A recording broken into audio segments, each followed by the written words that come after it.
Тече вода з-під явора, яром на долину, пишається над водою червона калина, пишається калинонька, явор молодіє, а кругом їх верболози і лози зеленіють.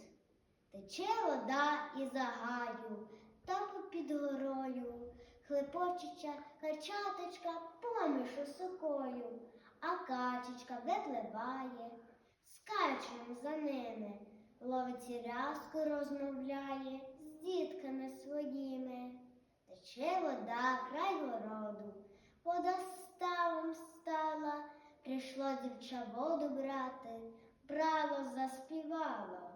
Вийшли з хати батько, мати, в садок погуляти, порадитись, кого б то їм своїм взяти